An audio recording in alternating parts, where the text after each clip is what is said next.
Assalamualaikum warahmatullahi wabarakatuh. Perkenalkan, nama saya Dewi Irawati dari kelas Biologi 1 semester 4. Di sini saya akan menjelaskan tentang organogenesis turunan Mesoderm. Adapun topik pembahasan yang akan saya bahas di sini yaitu tentang organogenesis Mesoderm, perkembangan lapisan germinal Mesoderm, komponen penting pada Mesoderm, proses organogenesis turunan Mesoderm, dan pengertian dari notokord. Baiklah, yang pertama yang akan saya bahas di sini yaitu apa itu organogenesis. Organogenesis merupakan suatu proses pembentukan organ yang berasal dari 3 lapisan germinal embrio yang telah terbentuk terlebih dahulu pada tahap gastrulasi. Masing-masing lapisan yang terbentuk pada organogenesis ini yaitu ada ektoderm, mesoderm, dan endoderm. Dari ketiga lapisan ini akan membentuk suatu bumbung yang berkembang menjadi sistem organ tertentu yang berbeda-beda, namun berkaitan antara satu dengan yang lainnya. Pada organogenesis juga terjadi tahap pertumbuhan akhir embrio yang penyelesaiannya secara halus berbentuk definitif menjadi ciri suatu individu. Organogenesis ini dimulai pada akhir minggu ketiga dan berakhir pada akhir minggu ke-8. Agar mudah diingat, lebih ringkasnya dapat kita definisikan organogenesis ini merupakan suatu proses pembentukan organ atau alat tubuh suatu makhluk hidup. Sedangkan mesoderm adalah seluruh otot, jaringan-jaringan ikat pada tulang, kartilago, serat darah dari pembuluh-pembuluhnya, serta mesenterium tipis yang menghubungkan hampir semua organ dalam ke dinding tubuh. Pada awal organogenesis terjadi diferensiasi pada bumbung mesoderm, yaitu epimer, yang dimana pada bagian sklerotom memisahkan diri dari som berupa sekelompok mesenkim. Kelompok sel mesenkim ini membentuk tulang belakang yang menyeliputi notokord dan bumbung neural. Kemudian somit kembali menyusun diri menjadi bumbung yang terdiri dari 2 bagian, yaitu yang pertama ada dermotom yang di sebelah luar dan myotom di sebelah dalam. Rongga yang terbentuk yaitu disebut dengan myocolor sekunder. Dermatom menghasilkan mesenkim yang akan berpindah ke bawah epidermis lalu membentuk lapisan dermis. Sedangkan mesomer dapat dibedakan menjadi area yaitu genital ridge. Yang genital ridge ini mengandung sel-sel untuk membentuk gonad, sel-sel induk benih atau primordium germ cell. Datang ke dalam dari kantong Yolk untuk jadi gamet. Yang kedua yaitu proton yang tumbuh menjadi ginjal dan saluran-saluran lainnya. Selanjutnya ada hipomer. Hipomer ini berupa somatic mesoderm dan splenic mesoderm yang akan menumbuhkan kantung insang di daerah taring, foregut, dan menumbuhkan selaput rongga tubuh mengikatnya. Perkembangan lapisan germinal mesoderm. Proses ini dimulai dengan pembentukan garis primitif pada permukaan epiblast. Sel-sel lapisan bergerak antara epiblast dan hipoblast dan mulai menyebar ke lateral dan kranial. Sel-sel epiblast bergerak menuju garis primitif dan menyelip di bawahnya dalam proses yang disebut dengan invaginasi.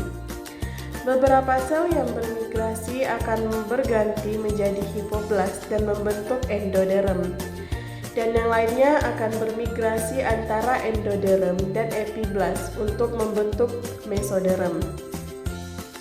Sel-sel yang tersisa akan membentuk ektoderm.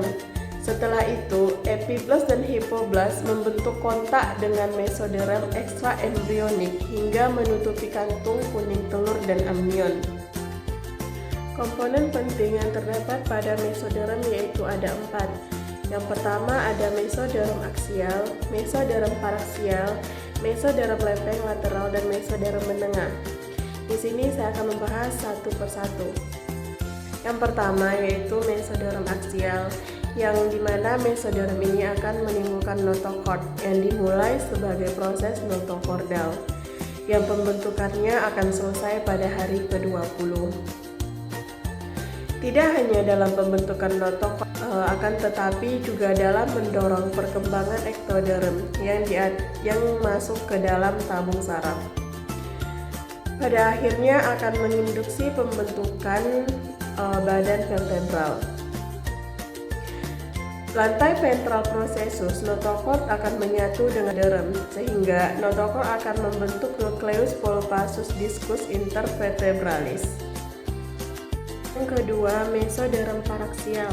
Mesoderm ini tersusun menjadi segmen-segmen yang muncul daerah kepala dan tumbuh dengan arah cephalocauda. Mereka disebut tomer.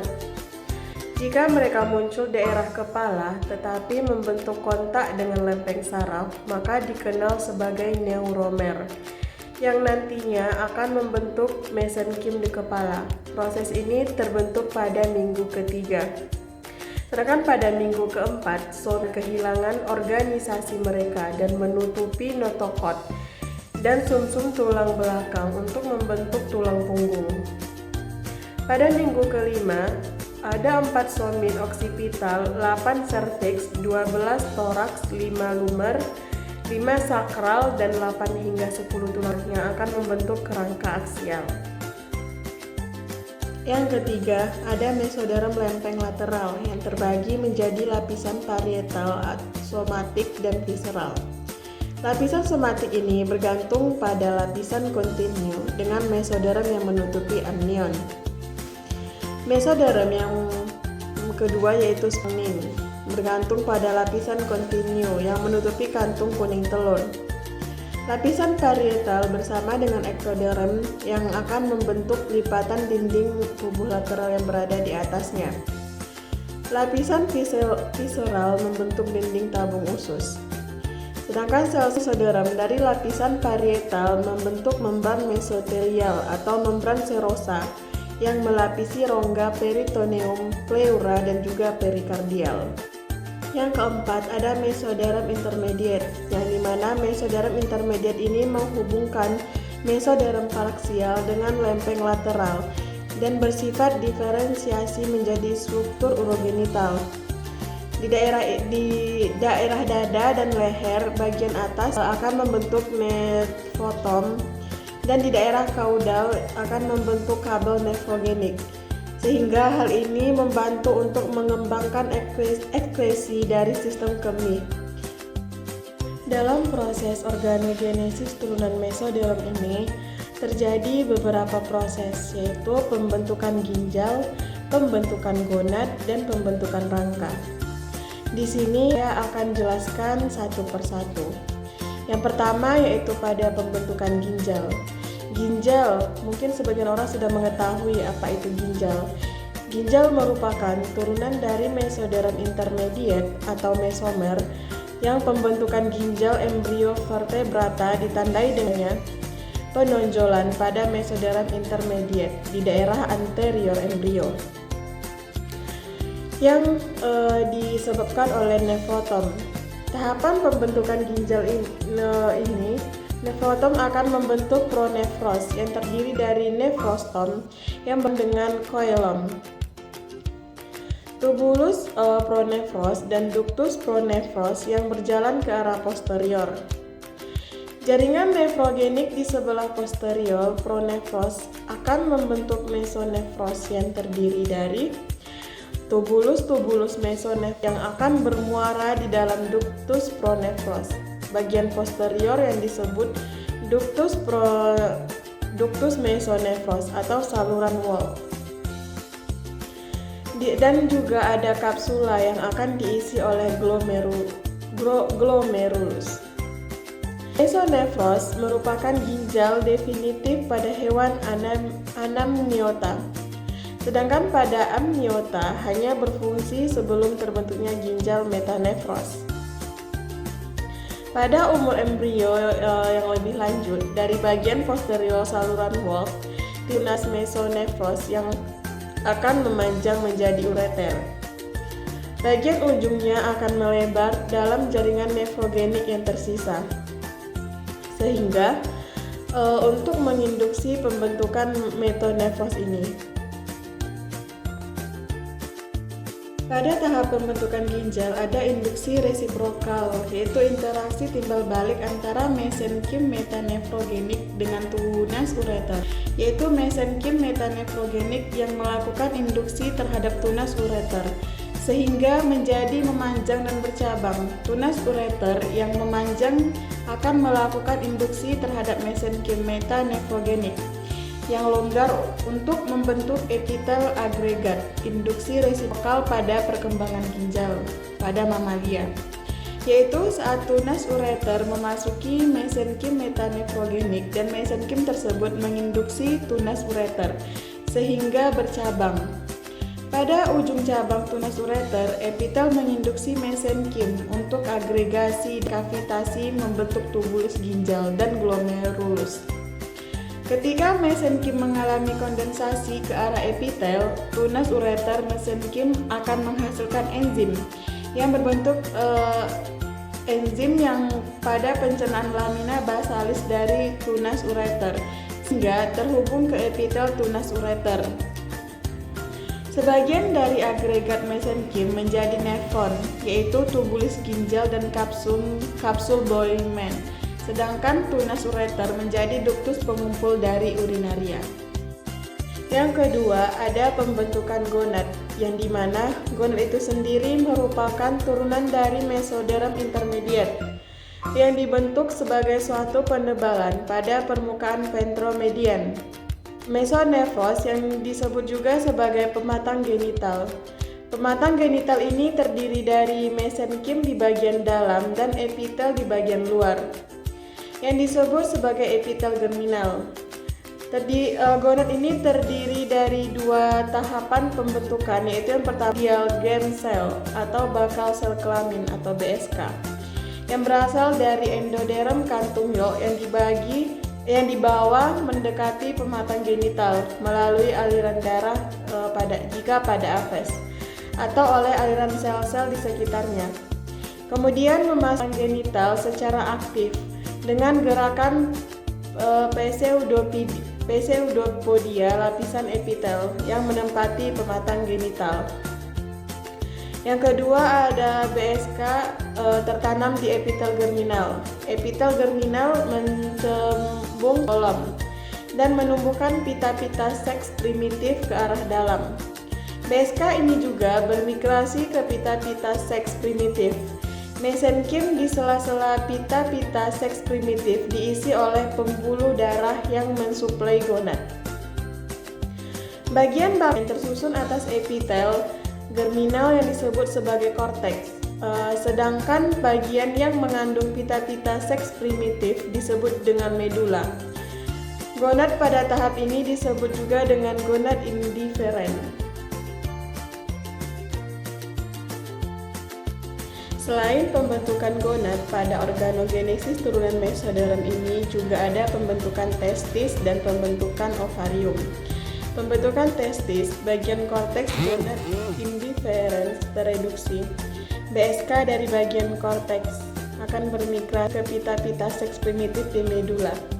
Pita-pita seks primitif akan membentuk rongga menjadi tubulus seminiferus di dalam BSK. Di dalam BSK ini akan menjadi spermatogonium. Epitel akan membentuk sel Sertoli. Sedangkan pada pembentukan ovarium, baik medula gonad indiferens tereduksi oleh pita-pita seks primitif kemudian medula diisi oleh sel-sel mesenkim pada pembuluh darah. Bagian korteks BSK yang berada di dalamnya akan menjadi oogonium. Sel-sel epitel korteks membentuk sel folikel. Oogonium memasuki tahap awal oogenesis dan berkembang menjadi oosit. Oosit beserta sel-sel folikel akan membangun folikel telur.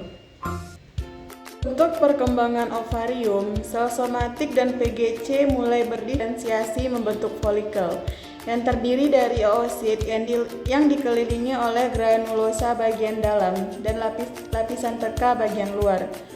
Pada sebagian besar spesies, perkembangan ovarium pada betina pertama kali dapat dideteksi melalui poliferase sel somatik dan oogonia yang berdiferensiasi menjadi oosit dini, yang kemudian diikuti dengan pembentukan rongga ovarium. Perkembangan testis juga biasanya terjadi setelah diferensiasi ovarium pada beberapa minggu atau bulan setelah permulaan perkembangan gonad pada beberapa spesies betina. Diferensiasi ovarium dimulai sekitar pada tahap 24-30 perkembangan embrio, sehingga kira-kira berhubungan dengan waktu oviposisi pada squamate ovipar. Namun, perkembangan ovarium tidak selalu lengkap pada saat menetas atau lahir. Pada oligator misalnya, perkembangan ovarium berlanjut selama beberapa bulan pertama kehidupan studi diferensiasinya. Gonad pada reptil sebagian besar berfokus pada spesies ovipar dengan penentu jenis kelamin yang bergantung pada suhu atau TSD karena ketertarikan pada mekanisme yang mendasarinya. Selain pembentukan ginjal dan gonad, ada juga pembentukan rangka, yang dimana tulang terbentuk dari proses klasifikasi, yaitu pengendapan garam kalsium pada matriks. Ada dua proses pada tahap ini, yaitu klasifikasi intermembran dan endokondral. Penulangan intramembran terjadi pada ruang sempit atau osein yang dikelilingi oleh serabut kolagen, yang juga terdapat pada sel tulang atau osteoblas. Endapan kalsium terjadi pada osein sehingga mengeras sebagai tulang. Osein ini mempunyai lanjutan sebagai spekula juga menjadi keras karena endapan kalsium dan membentuk trabekula. Sel tulang atau osteosit sendiri berada dalam lakuna. Penulangan intramembran terjadi pada tulang pipih seperti tengkorak dan bagian periosteum yang belum menulang, sehingga memungkinkan tengkorak dapat tumbuh besar sebelum masa pertumbuhan selesai. Pembentukan tulang secara endokondral dan perikondral terjadi pada tulang panjang anggota badan. Semula, mesenkim akan mengalami kondensasi yang akhirnya akan menjadi kartilago. Selanjutnya, kartilago akan mengalami erosi karena endapan dari sel osteoklas dan kartilago disubstitusi oleh garam kalsium menjadi tulang. Kalsium akan dibawa oleh aliran darah masuk ke kartilago, sehingga proses penulangan dimulai dari bagian tengah tulang rawan. Bagian ujung atau sendi masih ada sel tulang rawan yang memungkinkan untuk pertumbuhan memanjang. Bagian lingkaran luas sebagai perikondrium juga belum menulang. Proses penulangannya akan disebut sebagai perikondrial yang memungkinkan tulang tumbuh membesar. Selanjutnya ada notochord. Notochord adalah struktur garis tengah embrio yang umum bagi semua anggota filum chordata, yang dimana pada vertebrata tingkat tinggi, notochord ada untuk sementara dan memiliki setidaknya dua fungsi penting. Yang pertama yaitu notochord diposisikan di bagian tengah embrio terhadap sumbu dorsal ventral dan kiri kanan.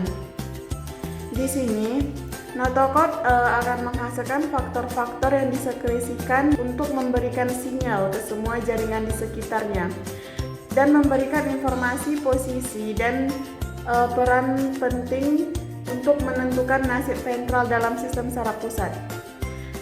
Mengendalikan aspek asimetri, menginduksi nasib pankreas, dan mengendalikan identitas arteri versus vena dari pembuluh darah aksial, dan menentukan berbagai jenis sel dalam membentuk somit. Yang kedua, notochord memainkan peran struktural yang sangat penting. Sebagai jaringan yang paling erat hubungannya dengan tulang rawan dan cenderung mewakili bentuk primitif tulang rawan. Dengan demikian, notochord berfungsi sebagai kerangka aksial embrio hingga elemen lain seperti vertebrae dalam beberapa kelas vertebrata. Pada ikan primitif, notochord bertahan sepanjang hidup, namun pada vertebrata yang lebih tinggi, Notochord menjadi mengeras di daerah vertebrae yang sedang terbentuk dan berkontribusi pada pusat diskurs vertebralis dalam struktur yang disebut nukleus pulposis. Untuk chordata invertebrata ascidian atau tunicats, notochord ada selama tahap embrio dan larva berenang bebas untuk menyediakan dukungan struktural aksial yang diperlukan untuk penggerak. Demikian pula pada Lochordata, notochord sangat penting untuk pergerakan dan bertahan sepanjang hidup. Jadi, notochord sangat penting untuk perkembangan vertebrata yang normal. Tetapi banyak yang bertanya-tanya bagaimana ia muncul. Pada vertebrata, notochord muncul dari dorsal awalnya diidentifikasi oleh Spemann dan Mangol pada amfibi. Dorsal organizer adalah wilayah gastrula vertebrata yang ketika ditransplantasikan ke daerah lateral atau ventral prospektif dari embrio inang akan menginduksi pembentukan sumbu L2. Sementara hanya berkontribusi pada notochord dan mesoderm precaudal. Pada amfibi, wilayah ini adalah bibir dorsal blastopori. Pada spesies lain, struktur homolog telah ditemukan. Perisai embrionik ikan teleos, simpul Hansen, dan anak ayam, simpul embrio tikus, semuanya memiliki aktivitas yang pada dasarnya sama dengan dorsal organizer Spemann. Seiring perkembangannya, sel korda mesoderm memperoleh selubung ekstraseluler yang tebal dan vakuola. Tekanan osmotik di dalam vakuola bekerja melawan selubungnya, memberikan notochord yang tampak seperti batang, dan memberikan sifat mekanisme yang penting untuk pemanjangan embrio dan untuk pergerakan chordata invertebrata. Salah satu peristiwa penting selama perkembangan awal chordata ini adalah induksi mesoderm, yang didefinisikan saat ini dalam istilah gen yang diekspresikan secara khas dan diketahui berkolerasi dengan nasib mesodermal yang akan datang. Kita sekarang mengetahui banyak molekul yang terlibat di dalam induksi mesoderm. Sebagian besar disebabkan oleh eksperimen embriologik klasik. Sehingga mesoderm ini dapat dikatakan sebagai penemu evolusioner terkini, meskipun sel-sel turunan mesoderm paling banyak terwakilkan di dalam tubuh vertebrata. Mesoderm, lapisan germinal termuda dalam istilah evolusi, 3 lapisan yang memiliki ciri khas, yaitu munculnya lapisan germinal ketiga atau mesodermal yang memfasilitasi pengembangan strategi canggih untuk pergerakan sel, reproduksi, serta pertukaran nutrisi dan gas. Hal ini terkait dengan adaptasi vivipat dan pertumbuhan embrio dalam tubuh induknya. Hal ini juga mendorong perkembangan sistem peredaran darah dan pembentukan fitur yang mendorong pergerakan seluler, misalnya transisi epitel ke mesenkim, dan juga mewakili jaringan pendukung utama banyak organ dalam. Selain itu, kemunculan mesoderm bertepatan dengan evolusi sistem ekskresi dan reproduksi, sehingga memungkinkan adaptasi terhadap lingkungan yang berbeda. Dengan cara inilah munculnya mesoderm untuk mempelopori tipe sel yang berbeda yang memiliki fungsi unik. Fungsi dari notochord sendiri yaitu diposisikan terpusat pada embrio sehubung dengan sumbu dorsal ventral dari kiri ke kanan yang menghasilkan faktor-faktor yang disekresikan sehingga memberikan ke seluruh jaringan di sekitarnya. Notochord juga memainkan peran struktur yang penting, yaitu sebagai sebuah jaringan yang dekat hubungannya dengan tulang rawan dan kemungkinan besar mewakili bentuk tulang rawan primitif. Oleh karena itu, notochord berfungsi sebagai kerangka aksial embrio. Baiklah, cukup sampai di sini penjelasan dari saya. Kurang dan lebihnya saya mohon maaf. Saya akhiri dengan Assalamualaikum warahmatullahi wabarakatuh.